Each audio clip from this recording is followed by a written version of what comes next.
Welcome to the Notes to My Legal Self AI Insights, where law and AI collide. Get ready to level up your legal game with us. We've got career advice, cutting edge developments, mind blowing legal tech, and more. Know someone making waves in the legal AI world?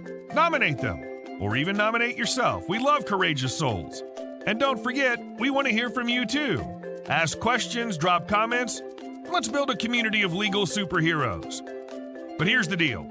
We're all about to have a blast. AI may be serious, but we're here to make it fun. So buckle up, get ready to power up, and let's embark on this exciting journey together.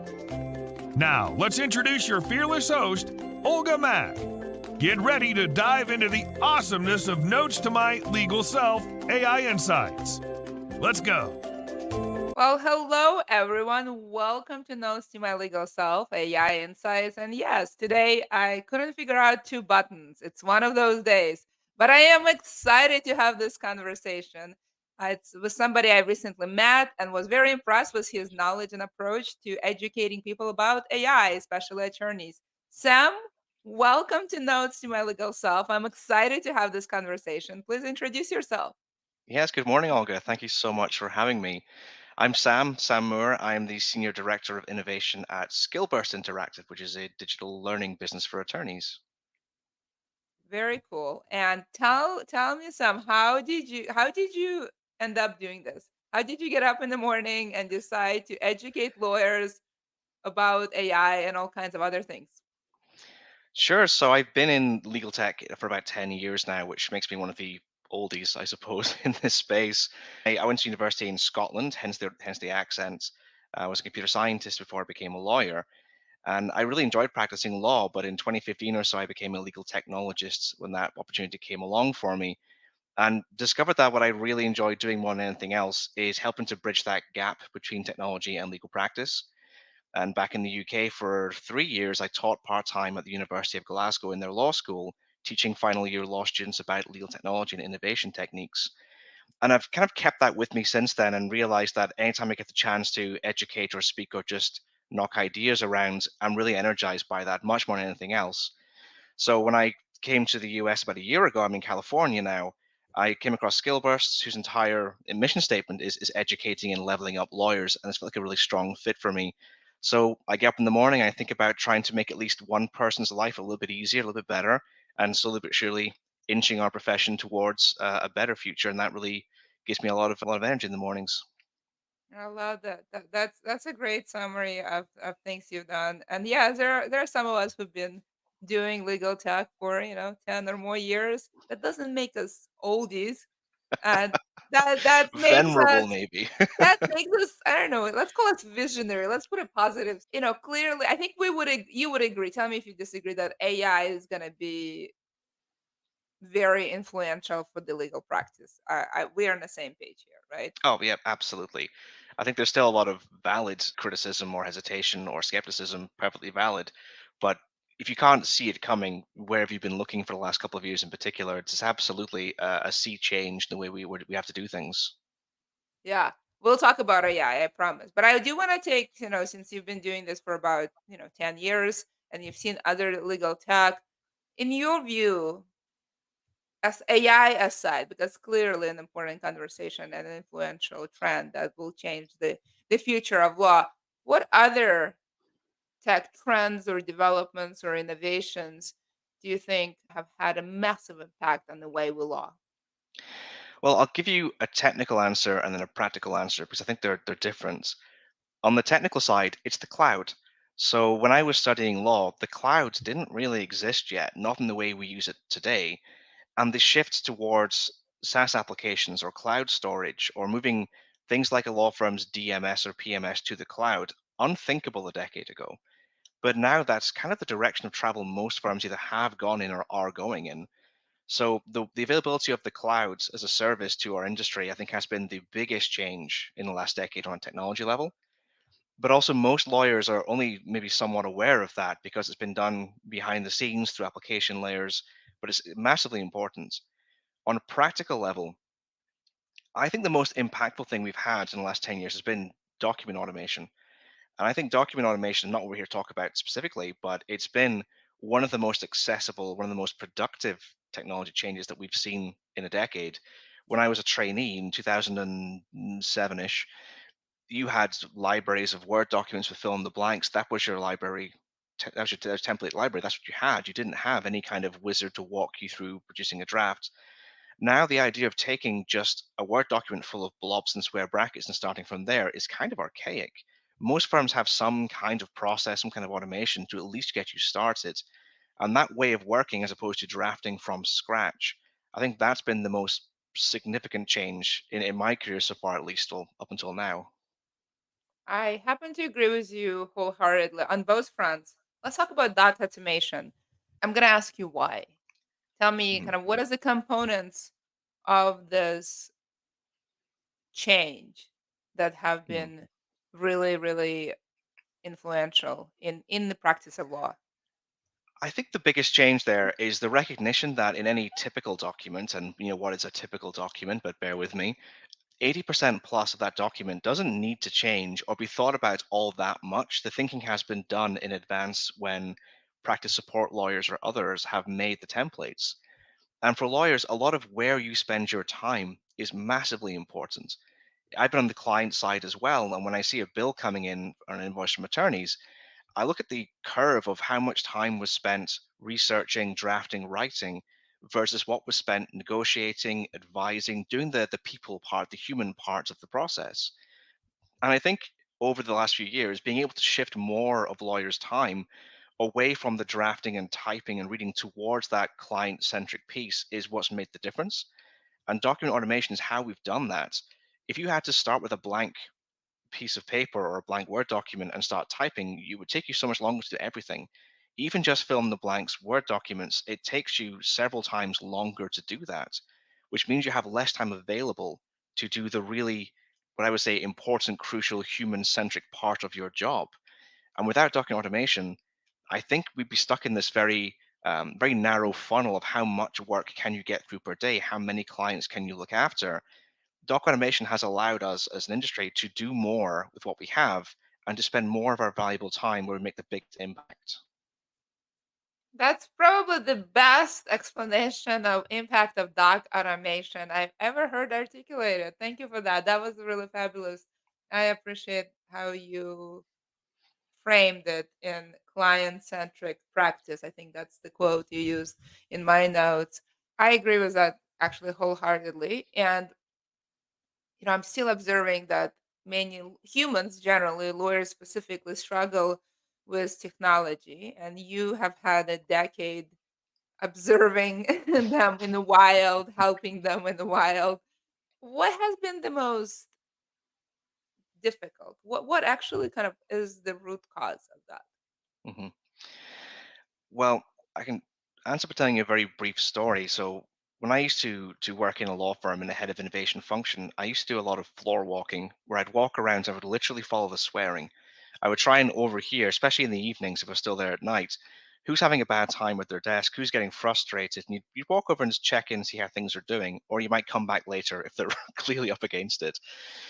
And time after time, what I found is they were trying to use a tool or a process that they had been told to use. They had no agency or say in designing that process. They were just told by somebody else, this is how you have to do this. And that created a lot of friction and often resentment too, because they weren't bought into the reason why they were changing in the first place. I've heard a lot of lawyers say, I've done things this way for so long, it's always worked fine for me. Why should I do anything differently? And of course, a lot of us will immediately realize the answer is it's not necessarily about you. It may be about the client, could be about the firm, could be about a whole raft of things. But not having people bought into the reason for change in the first place, I think, is the biggest hurdle I've seen. And it causes so many knock on effects, which could be mitigated or avoided if those lawyers and practice support staff understood and bought in from the beginning why change is happening in the first place and hopefully agreed that it's worth trying. Yeah. The thing about change, everyone wants to change, but no one wants to change. That's my experience with change and advocacy for it.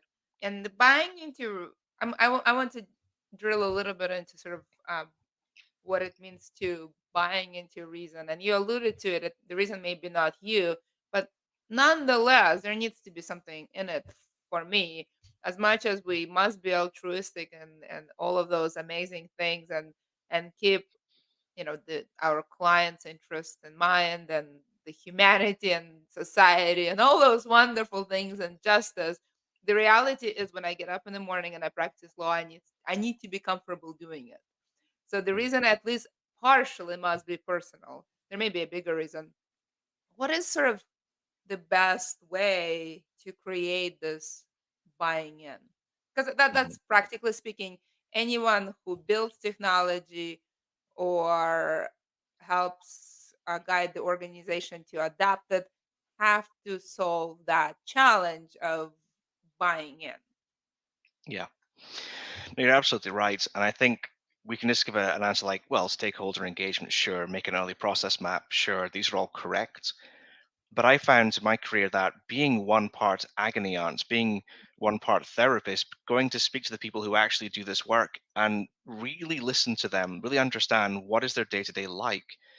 And you often find that they're pretty comfortable with their day to day. There's no real pressing need for them to change what they do. But oftentimes it's because they've been doing it a certain way a certain amount of time, and they get very tunnel vision. This is what they do, and they often don't realize what else there is out there. And what I often try and do is speak to an attorney like that and say, hey, sure, you're perfectly happy filling in these forms this particular way again and again, but there's so much more going on that you could get involved with if you had time and if you had a little help to understand. If you wanted to branch out, great. And you will always get some people who will just say, no, thank you. I'm perfectly happy just digging my hole the way I've been digging my hole. Sometimes you have to help people who want to be helped, and you have to know when to say, okay, fine, it's not your time yet. Maybe we'll talk some other time, and focus your energy on the ones who actually want to be helped. But at the same time, there's a real rising tide elements to legal tech, and it has to be handled in a very human way, a very empathetic way. So people don't just feel like this is change being foisted on them from on high and being told what you've been doing is wrong somehow. I always try and avoid that phrase. You aren't doing anything wrong. You just could be doing some things better. And that's a very important distinction to draw. Yeah, you can subside on, say, rice alone, or you can get some side dishes. Would you like that? You may be in love with your rice, but there is more to life. Are you ready for the new flavor? And the answer may be no. It is often a no. But I do find that I agree with you that you need to, there is sort of a timing element to that. And when your colleagues start enjoying different flavors, that actually does create some tendencies on a team where other folks want to join in. The psychology of it, I think, is very important. I Mhm. want to talk a little bit more about adoption, specifically adoption of AI, specifically Gen AI tools, specifically, and other technology. Is there a difference? Is there a difference in the way people perceive it, lawyers perceive it, adapt it? What is the level of open mindedness? And Mhm. ultimately, how do you convince them to supplement their rice with side dishes? I'm going to go back to that analogy. I I like just it. asked you 500 questions all in one, but I think you got the gist of it, I Sam. think so. So the first thing I would say is probably 2 or 3 points I want to make here. The first one is one of the biggest differences I've seen is the level of enthusiasm and interest, and in some cases fear, let's be honest, around this technology. Contrast that with, say, the middle of the pandemic when I and everybody else in my shoes was rolling out e-signature solutions to every team that needed them so you could do business remotely. That was important, and a lot of hard work and a lot of very talented people made that change. But I don't think any of my colleagues went to the kitchen later and told their partner or kids about this cool new thing called e-signature. Like they weren't thinking about it the second the working day was over. Gen AI is different. People are thinking and talking about it outside of the strict remit of their job.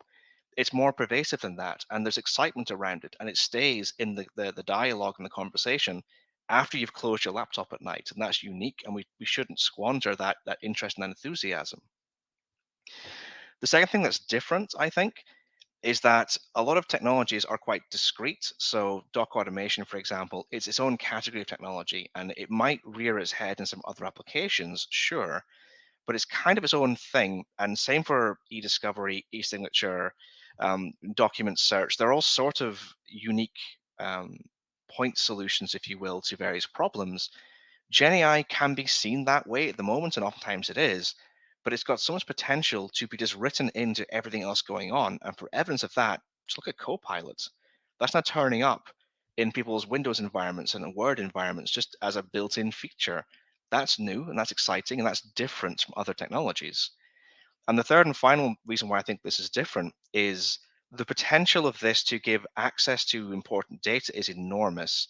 One of the big things holding us back as an industry has been that we've got all this incredible data and information available to us, but getting into it, making sense of it, requires a data scientist or at least some really good data hygiene requirements, probably both.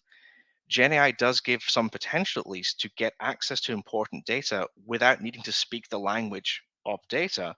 It gives you an intermediary, an on ramp. It gives your data a voice, and there's work to be done there to make sure it's consistent and accurate. But that's really exciting. For the first time, this cliche that data is the new oil for law firms has always been true, but inaccessible.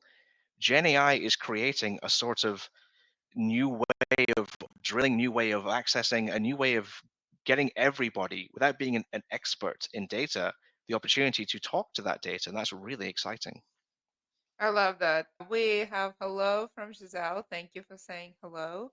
I love when viewers say hello, ask questions. The best way to be part of the conversation is to ask questions. I love the three reasons you mentioned: the enthusiasm, the invasiveness of this technology, and the accessibility of data. I want to drill maybe, let's start with enthusiasm. I call it nervous sided. There is sort of a Mhm. lot of excitement, there is some nervousness, contrasting with mostly nervousness of the previous technology. So definitely a different feeling. Practically speaking, how do you channel the enthusiasm, the excitement, and address the nervousness of Gen Mhm. AI? Well, I think carefully and safely is the right answer to that question, because you don't want people to just go and start playing in chat gpt or other technologies and doing things that maybe are contrary to foreign policies. You got to be very careful about that, but you also don't want to dampen the enthusiasm and tell them no. When I see law firms outright banning chat gpt, my view is what a waste of time, because people have phones. If they want to use it, they'll just use their phone. All you're really doing is you're abdicating responsibility for the technology, which is the wrong approach. And give up control. And yes, you are. I think it's the wrong approach. It's putting your head in the sand and hoping, well, my attorneys won't use it for client data because I told them not to. Really? Do you think that's actually how human beings behave? No. The way you have to approach this is you have to set out clear and consistent guidelines and channels of support and say to your people, this is important. We want you to experiment, do it safely. Here are some guidelines, here are some rules, and here are some authorized tools and channels that you can use. So don't use the public tools, use these ones instead, because this will get you the results you want and keep you on the right side of our policies, and which are very important. This is how you do it safely. So you have to capture that nervous excitement, that nervous energy, and give them a channel for it. I'm a big fan of saying to staff, go experiment, go try things, low risk things, see what it can do, but also do it carefully and safely, ideally in a supervised way. So when things don't work out quite how you thought they would, you don't give up and say, well, that didn't work. This is obviously rubbish. I'm going to move on. A great example I've heard is a partner in a law firm said to me once that they asked ChatGPT for recommendations for restaurants in their area and were told one that closed last year. What a waste of time. And I thought, that's not at all what that tool is for. If you'd asked it a different kind of question, you might have had a very different experience. So oftentimes, capturing what people are using it for is not just a security issue, but it also helps them understand you're not using this tool to its potential. Maybe you could use some support to understand what it can do, and then you might have a really good time. Yeah, channeling nervous-sightedness is important. I'm with you. I want to talk a little bit about invasiveness because on the one hand, it's everywhere, so it's you have to kind of deal with it. On the other hand, its invasiveness, I think, actually is somewhat the root cause of nervousness. You Mhm. can't sort of close it. If you are a Microsoft user, it's increasingly everywhere. You are in your out. I'm not a Microsoft user, full disclosure, but if you are using Teams and Outlook, it's gonna be everywhere you are. And that inability to turn it off, that sort of persistent thing, is, Mhm. I think, what contributes to nervousness. What are your thoughts of how lawyers who normally can control their environments to much greater degree? I mean, it's a constant reminder of loss of control, really. How do you deal with that? Mhm. It is an excellent point, and I think a lot of time with technology coming in for lawyers, there's an attitude of, well, someone will tell me when I need to do this. Until I'm told I need to do it, I'm going to ignore it. And then it turns up in your Word environment or in your Windows toolbar or in Slack or in whatever else you're using. It just turns up. And that is frightening because the natural reaction could be, well, did I miss something? Did I miss some important announcement? Am I supposed to be using this? Is it safe? If it's there, do I presume that it's authorized and it's safe? There's a lot going on there, and that's energy and distraction that we just don't need day to day. We're very busy people. We've got important things to do. We don't need that second guessing and distraction. So unfortunately, a lot of that is down to the firm or the in-house team or wherever you're working, giving clear communication, staying on top of it. But that's hard to do because you're using, say, Zoom or Teams, or whatever, and all of a sudden there's now a transcript thing pops up that did you opt into that? I don't know. It just turned up one day. So first of all, I say I have sympathy for that position that it's everywhere. What am I supposed to be doing? How do I get over this kind of hump of nervousness? And it's kind of like if you were driving a car every day and a new button appeared in your dashboard and you're thinking, am I supposed to push that? What does it do? Who put that there? It's natural to be reluctant. I think the best way to combat that is to educate yourself on the fundamentals of how Gen AI works, even so that you can recognize it when you see it. Because it's not always labeled in a way that's obviously this is a generative AI functionality. I mean, for example, if you've got Copilot enabled in your Microsoft stack, you might come off a Teams call, and if you've got transcription turned on, you can push a button and it summarizes your Teams call for you. Great, fantastic. But if you didn't know that's a Gen AI function, and you didn't know what Gen AI is good at and what it's not so good at, you might just trust that and assume it's correct and not know that, for example, Gen AI is not always great at picking up dates and picking up deadlines, stuff like that. And you wouldn't know to check it yourself. So education is hugely important to understand how technology works in the first place, what it's great at, where its limitations are, and then being able to recognize it when you see it. And that will hopefully make it more comfortable as to what that button does.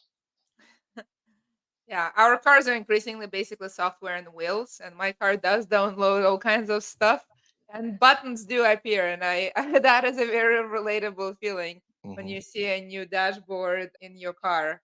It definitely has this sort of eerie effect.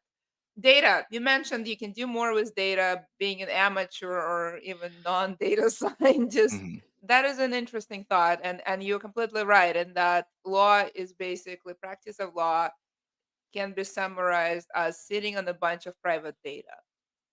And with data being both the opportunity, there is sort of an element of fear because security is an issue and we're all deeply aware of it. And we're also deeply aware that law firms and legal departments and big companies and small companies are targets for that. So I won't ask you about sort of the security piece of it and how you get a peace of mind, though I think it is an important concern. I will ask you about how do you see it up as an opportunity and how do you leverage?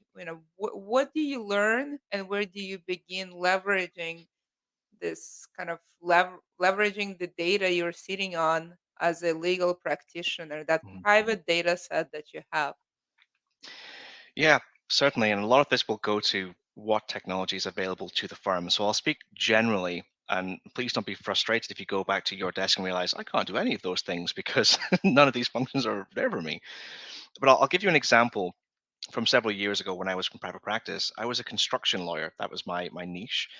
And back in the UK, we had this very large contractor went out of business, and it was headline news. It was a very big deal. And the firm I was working for at the time did not act for that contractor. So there was some general conversation around we don't act for them. They don't owe us any money. It's not really a thing we're overly concerned about, although it is important for our business sector. On a hunch, I spent probably a day and a half scouring through our document system for contracts where that entity was on the other side of the deal, or might have been the grantor of a performance bond or a parent company guarantee. They had some interest in the project. That took a long time, a lot of keyword searching. And then I was able to summarize in a page and a half. These are all the deals in the last 10 years where the collapse of that contractor might mean something to our clients. Maybe we should pick up the phone. We should think about this. We should summarize for them where this might have an impact on their existing contract suite. Very important process to do. It took a day and a half to do it. And that was one corporate entity going out of business. At the time, I thought, what if there was a way to natural language ask the question of our DMS? Contractor X has gone out of business. Which files does that affect and in what context? And that's a task that now you could give to a Gen AI technology. Let's say you've got Net Documents, iManage, something like that. It should be possible now to do something similar to that, where you can query the data and have it summarized for you. Hey, user, these are the files where that name comes up, and this is the context in which case that came up. Now you can pick as a human being which of those files should I actually take a look at now and speed that process up. That's hugely powerful. And that's a function that was not impossible without Gen AI, but so time consuming that realistically, we as attorneys are not going to do it. But now we can provide that extra service, the extra layer of service to our customers. And being a bit mercenary, we can generate work. Maybe there are letters to be written, maybe there are warranties to be assigned. There's all kinds of things coming out of that. And being able to query the data in a simple, plain language way is the key to unlock that. I love that. So go explore and don't get frustrated. We're coming to the end. I want to spend some time talking about skills. Because I think that's your subject matter expert in this, and I know have a lot of passion on this specific angle, especially when it comes to Gen AI. I had an opportunity to be with you on a panel, and I don't think I've heard anyone speak more passionately about skills we need, don't need to replace. So I want to do a little bit of a dive in on the skills, and the conversations around skills usually focused on law students. But Mhm, the reality is skills something that we all need and we'll need to be conscious about independent of where we are in our career, beginning, middle, or end. So to the extent possible, let's make sure we yes talk about law students, but talk everybody else who needs to be acquiring, replacing, up leveling their skills. Skills are mhm. really something that allow us humans to add value and add up to an economic right. So what is a skill we are teaching folks today, whether it's in law school, on a job, that that will no longer be needed? What Mhm. needs to go away? What do we need to start giving a long goodbye to? Or maybe not so long. Well, there are some things I'm thinking back to when I was a student in Scotland. And this might change by jurisdiction, but I remember in my final year of law school, we had a whole class about how to write minutes for corporate meetings. Why are we doing that? And that's really important if that's the niche that you go into as a practitioner. Very important. But as a student, why do we all take that class as a mandatory element? That makes no sense at all.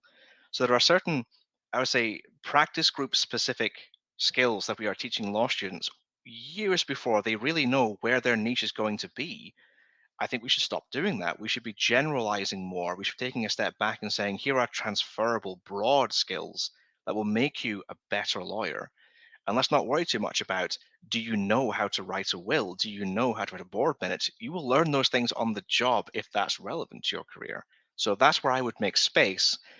And I'm expecting some hate mail from certain law professors now about that, but that's where I would make space. And the second part of your question was, what should we be putting into those spaces? Well, first of all, although I am a technologist, I don't think we should be spending time in law school learning how to use legal tech products. As a demonstration, they're really helpful. But the reality is, technology moves very quickly. There's no point being taught how to use net documents in your final year of law school. I don't think so. What I think is more powerful is to think about the human skills that make you a good lawyer. That's often skipped over. We teach people the practical skills of how you do it and skip over the human skills of what makes you good at it. And I'll give you two examples before I hand back. One is sort of logical problem solving, critical thinking. That's really important. Second is empathy. The first one, critical thinking, massively important. If you're the kind of person who is told, here's a task, go do it, it's better for you to be the kind of person who thinks, okay, I can see the phases of that task. I can see the logic in connecting together what I'm being asked to do. And I can see an obvious inefficiency or a weird loop there going on. Why are we doing this? Or, you've asked me to achieve X, but is that the actual goal or is that a milestone? What is the difference? Being able to think about what you're doing in a critical way is massively important. And it's not taught to law students the way it's taught to other industries. And the second thing I mentioned was empathy, which is hugely important. And I think it's a sad fact that our industry, we're not always the best at this. We're very risk averse with trade in that way. We're not always great at listening to clients and colleagues and understanding what are they actually caring about? What are they really concerned about? Where's the human part of what we're being asked to do?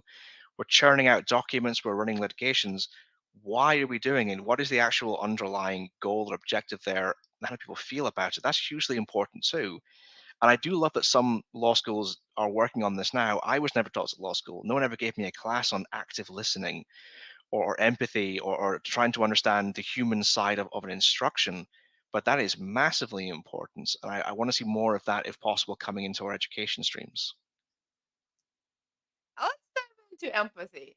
Is it even teachable? I actually, I agree with you that many lawyers are not good at it. I will agree with that.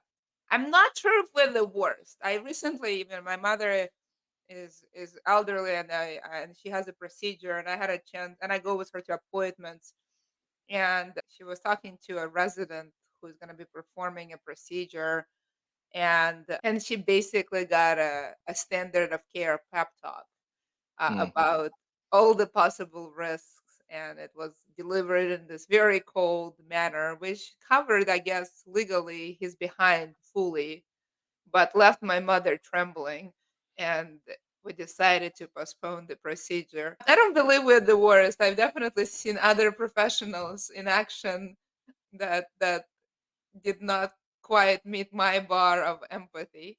We later had this similar conversation with a different doctor, and she, on the other hand, delivered exactly the same speech without using a single legal word, and instilled a lot of trust in my mother. And she gladly went on to do a procedure. So I think lack of empathy is an equal opportunity challenge for many professionals. mhm. And hence leads me to a question of how do you teach it? I know there's sort of components that you alluded to, active listening and stuff like that. And some of us are a little bit more naturally inclined to do it better than others. Is it even a teachable skill, and how would you recommend teaching it? I think certainly it is teachable. I'll first of all put my hand up and say I'm not the best person to teach this skill. There are professionals out there; their entire function is teaching this skill, which is excellent. But as an interested layperson, I've developed that technique in a couple of ways. First is by looking at other industries. You mentioned healthcare as a great example. Other industries where your day-to-day work can involve high emotions, high stakes, and try and take lessons from there. And there's plenty of sources online that will explain for doctors what is good bedside manner, for example, that you can find sources on YouTube or otherwise talking about it. You can also find, again, YouTube's good for this too. You can find channels about the science of human connection and anthropology. These are fantastic resources to dip into. There are amazing self-help and therapy books you can read, which are not directly relevant to our industry, but you can take little nuggets of wisdom away from things, especially therapy and that kind of whole industry. There's loads there that you can borrow from and lean on to go forward. And also, showing my nerdy side here, I play a lot of role-playing games, and that is incredibly powerful for making human connections and trying things out and being vulnerable. These are skills too from that space that you would never think to tell a student, hey, you should go and take an improv class or you should go and play a tabletop game. But if you're into that, there's a lot you can glean from these other areas of life that may not be directly applicable at the first, but actually some quite transferable skills there. So my advice really is don't think there's only one place you could learn to be better at listening and be a more empathetic person. There are so many areas you can take inspiration from. So don't limit yourself.